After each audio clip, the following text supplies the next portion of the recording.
Բարև ձեզ, դուք դիտում եք Civilnet-ը, Civilnet-ի տաղավարում այսօր մենք խոսենք մեր հարևան Իրանում տեղի ունեցած կիրակի օրը տեղի ունեցած խորհրդարանական ընտրություններից, դրա արդյունքներից եւ այսօր ես այդ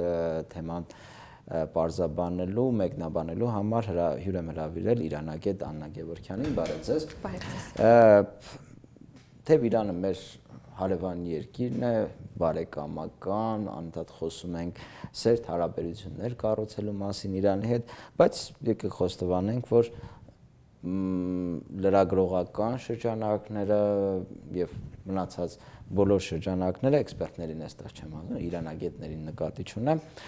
շատ քիչ բան գիտեն Իրանի մասին։ Շատ մակերեսային պատկերացումներ ունենք,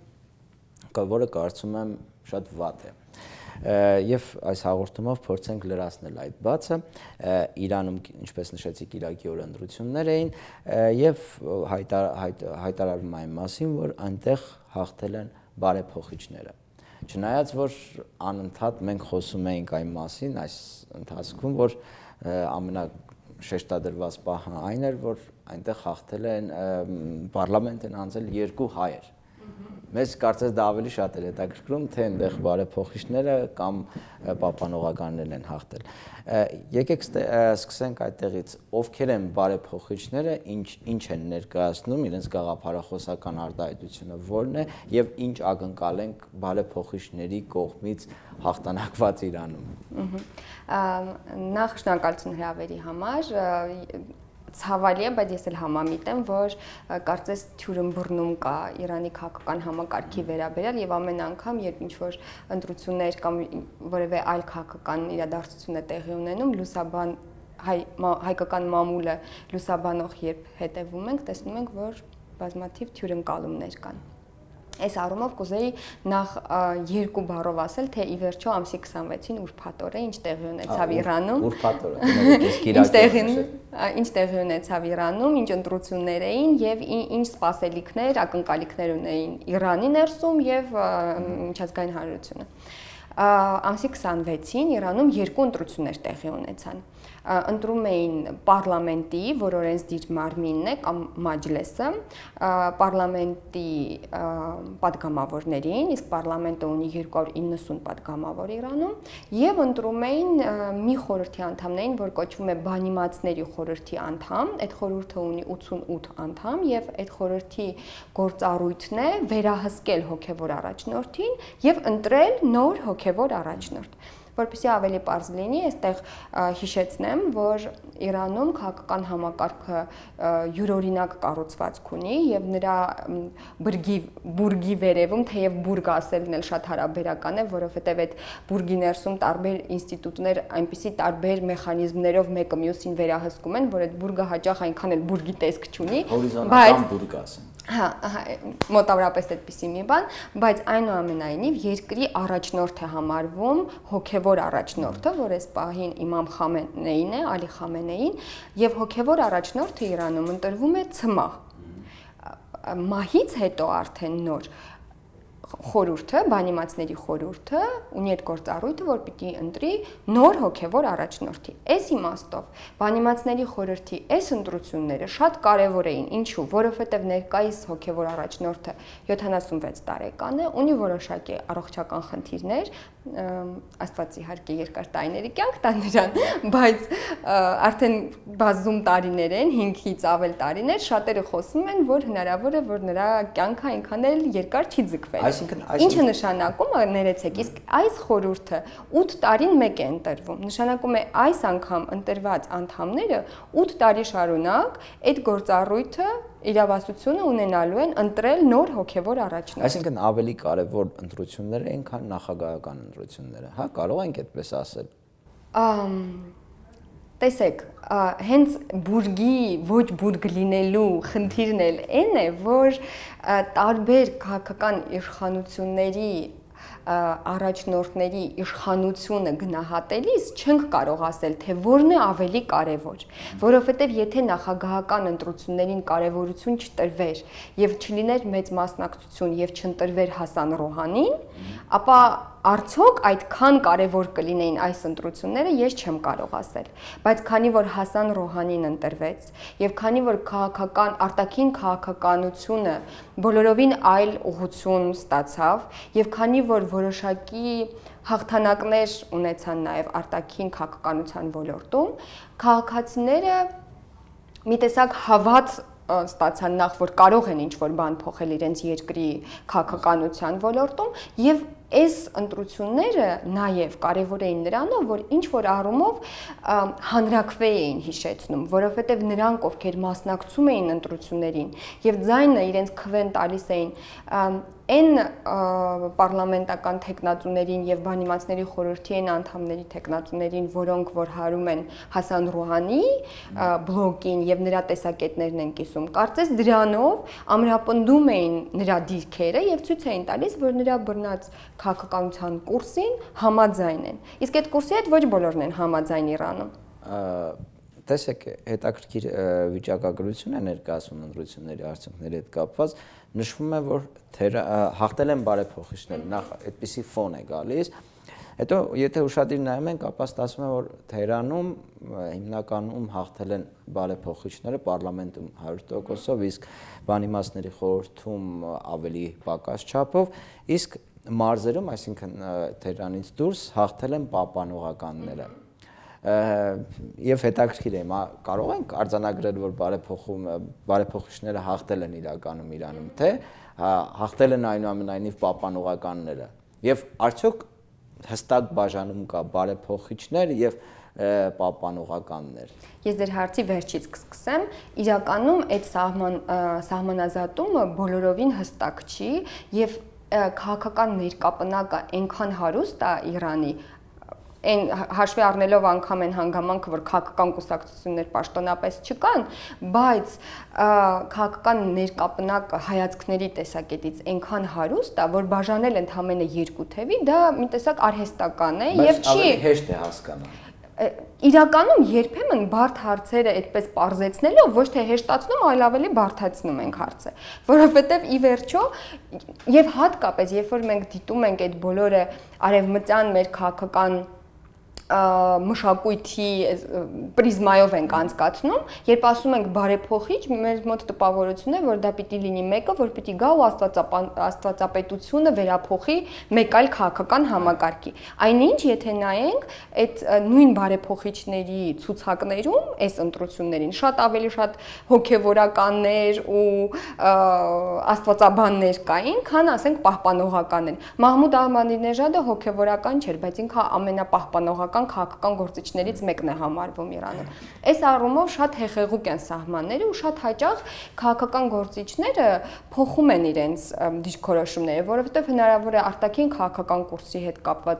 ունենան բարեփոխական հայացքներ, դա նշանակում է ավելի բաց լինել արևմտյան երկրների հանդեպ, ավելի բաց լինել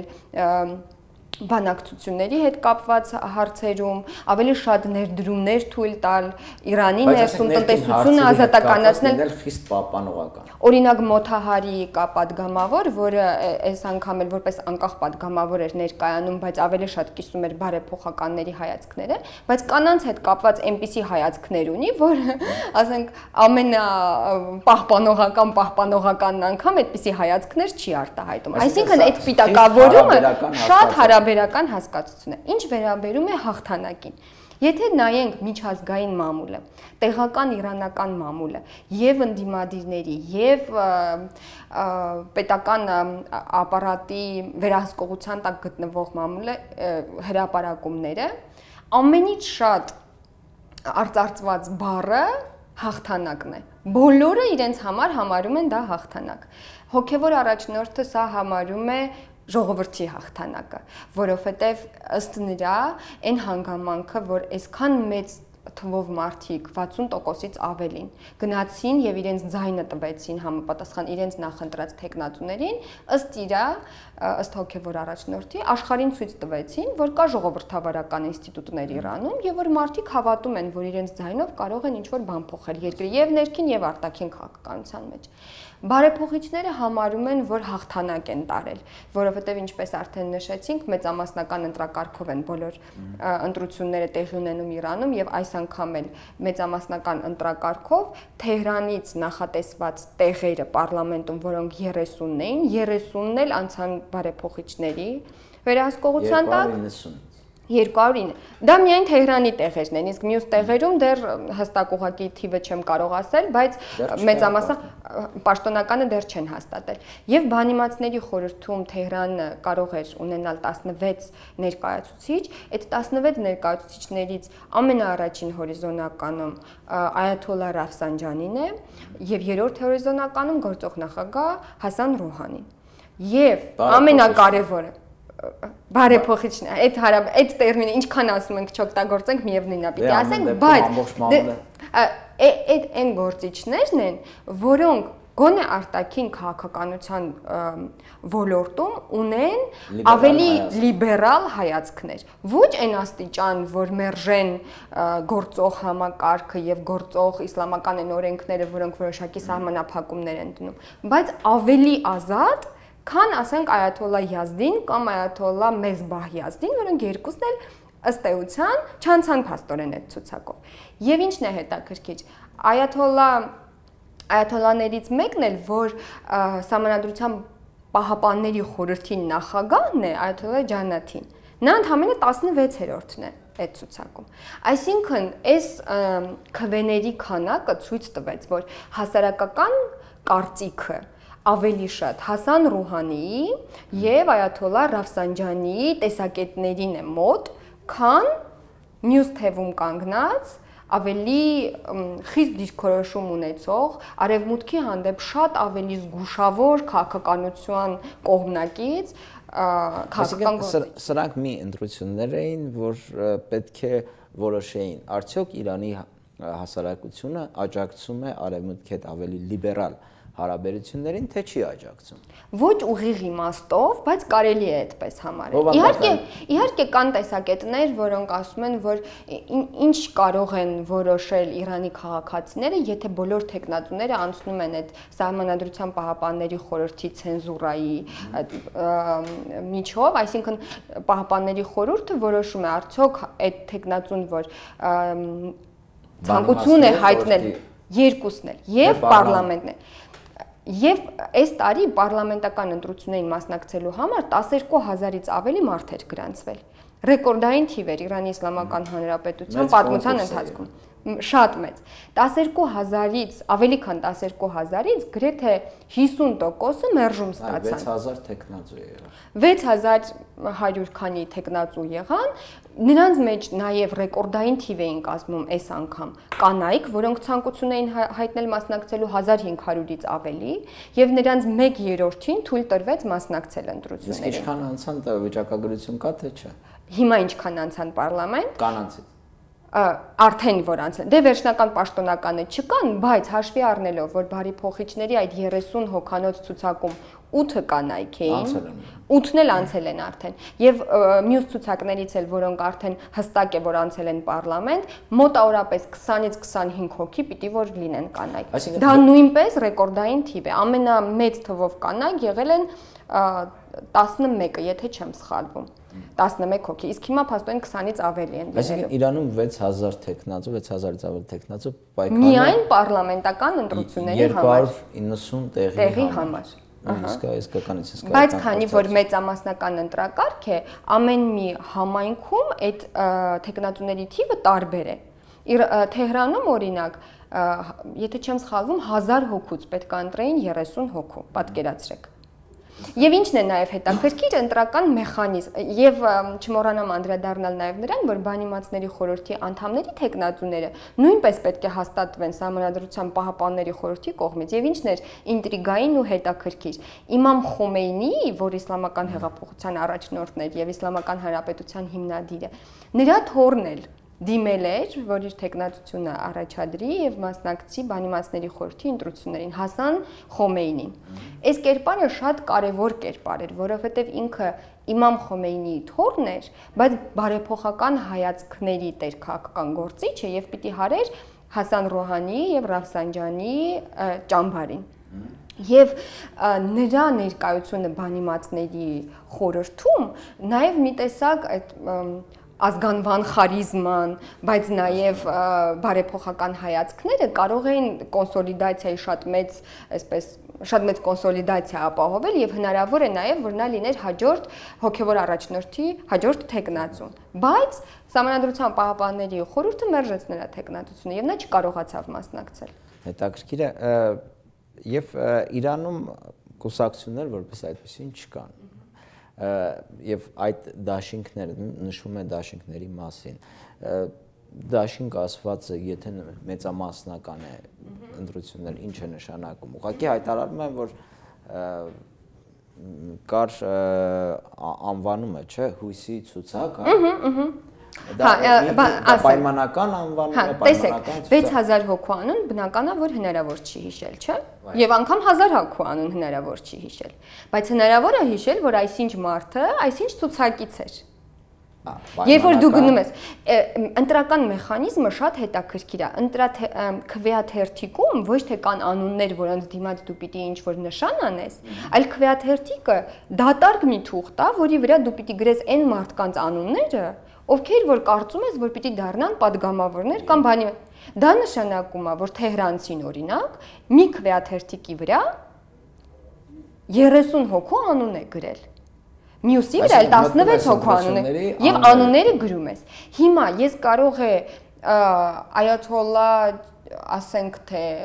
Յազդի շատ պայմանական այաթոլլա Յազդին շատ հայտնի է իհարկե, բայց մեկ այաթոլլայի անունը չհիշեմ կամ քաղաքական գործչի անունը չհիշեմ, բայց ես ցուցակը մոտս ունենամ ու ես տեսնեմ, որ ինքը այս ցուցակից է եղել։ Այսինքն ես իր անձը չճանաչելով, բայց տեսնելով, որ ինքը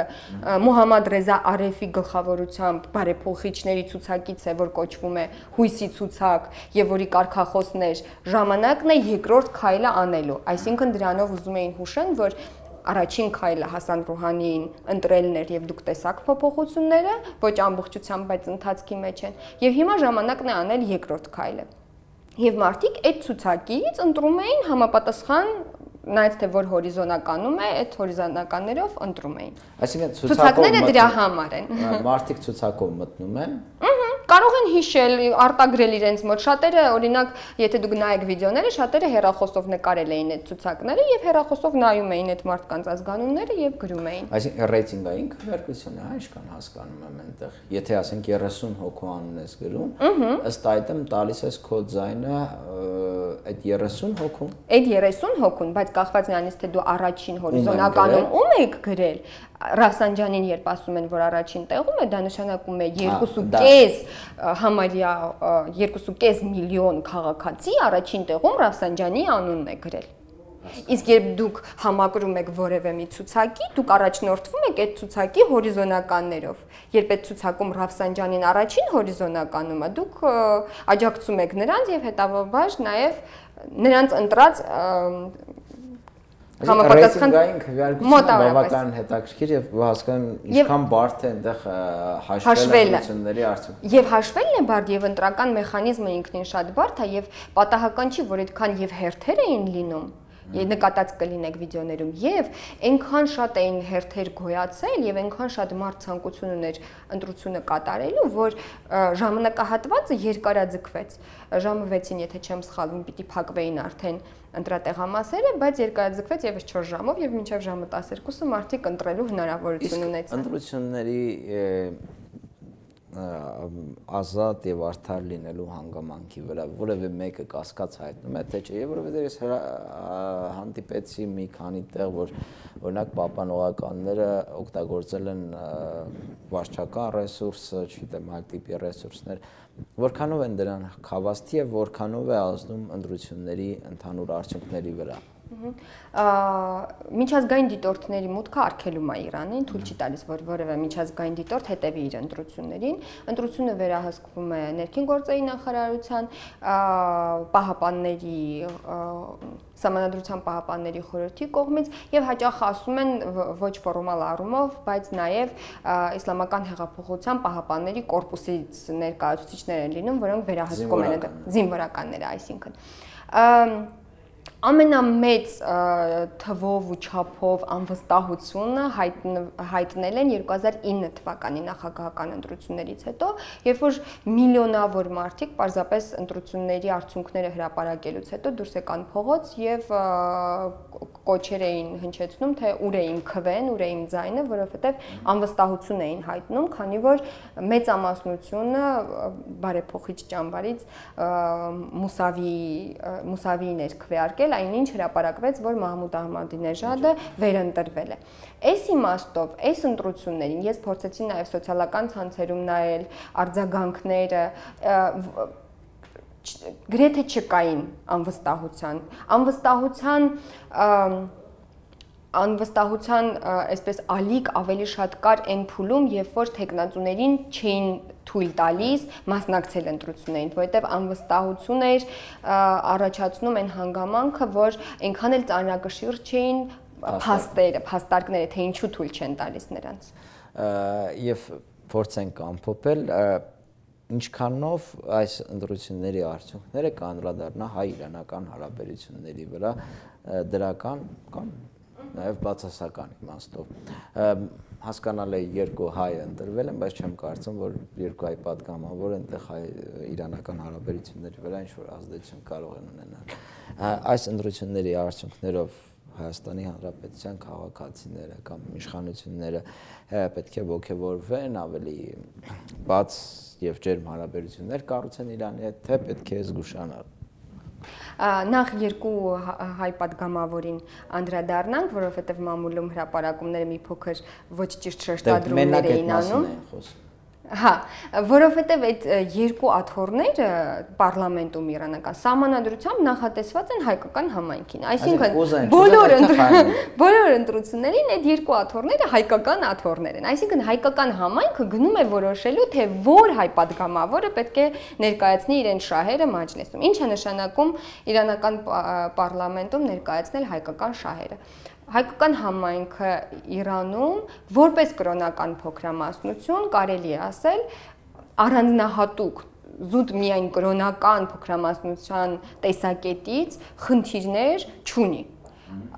բայց կան համահայկական այսպես շահեր, որոնք որ իրանական պարլամենտում դեռևս չեն բարձրաձայնվել։ Խոսքն իհարկե հայոց ցեղասպանության մասին բանաձև ընդունելն է եւ այդպիսի օրինագիծ տեսականորեն падգամավորները կարող են մշակել, բայց մինչ այժմ դա տեղի չի ունեցել եւ ամենայն հավանականությամբ այն պատճառով, որ մթնոլորտը քաղաքական այնպիսին չի, որ այդ օրինագիծը հաջողության հասնի։ Ինչ վերաբերում է կրոնական փոքրամասնությունը, ոչ ազգային փոքրամասնություն։ Իրանում ազգային փոքրամասնություններ չկան։ Սահմանադրությամբ նախատեսվում է տեղեր միայն կրոնական փոքրամասնությունների համար։ Ինչ վերաբերում է Հայաստան,